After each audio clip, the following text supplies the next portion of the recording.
2014 के लोकसभा चुनाव के बाद से बीजेपी ज्यादातर राज्य हाथ से खींचकर वहां कमल खिला चुकी है। अब की बार भी बीजेपी की नजर नॉर्थ ईस्ट के राज्य मिजोरम पर है, जहां 28 नवंबर को चुनाव होने हैं। कांग्रेस के सामने अपने गढ़ को बचाने की चुनौती है, इसलिए पार्टी ने बीजेपी से पहले ही अपने धुरंधरों को मैदान में उतार दिया। कांग्रेस ने सूबे में सभी 40 सीटों पर उम्मीदवारों की घोषणा कर दी है। साल 2013 में जब बीजेपी राजस्थान, मध्य प्रदेश और छत्तीसगढ़ में कमल खिला रही थी, उस वक्त मिजोरम एक अकेला ऐसा राज्य था जहां कांग्रेस पंजा मारने में कामयाब रही थी। साल 2013 के विधानसभा चुनाव में कांग्रेस ने यहां जबरदस्त जीत हासिल की। कांग्रेस को कुल 40 में से 34 सीटें मिली थी, जबकि बीजेपी शून्य पर थी। इस बार भी अपने गढ़ को बचाने और जीत के इतिहास को दोहराने के लिए कांग्रेस ने कमर कस ली है। पार्टी ने काफी मंथन के बाद अपने धुरंधरों को मैदान में उतार दिया है।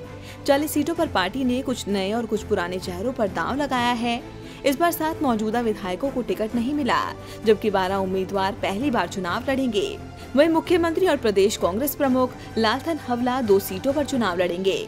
लालथन हवला सेरछिप और चम्फाई दक्षिण से अपनी किस्मत आजमाएंगे। उनके 2 सीटों से चुनाव लड़ने की घोषणा के बाद कई तरह की अटकलें लगाई जा रही हैं।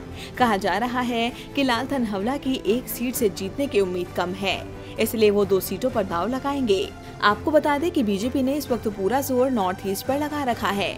इस बार मिजोरम में भी जीत दर्ज करने के लिए पार्टी का फोकस है, लेकिन कांग्रेस अपने गढ़ को हाथ से फिसलने नहीं देना चाहती, इसलिए उसने बीजेपी से पहले ही उम्मीदवारों की घोषणा कर दी। अब देखना होगा कि क्या सीटों की रेस में आगे निकलने के साथ साथ वो चुनाव में भी आगे निकल पाती है या नहीं। डीबी लाइव की रिपोर्ट। हमारे चैनल से जुड़े रहने के लिए YouTube पर टाइप करें डीबी लाइव, सब्सक्राइब बटन को क्लिक करें और बेल आइकन को दबाना न भूलें, ताकि खबरें आप तक पहुंचती रहें। देखते रहिए डीबी लाइव, क्योंकि यहाँ हैं खबरें लगातार।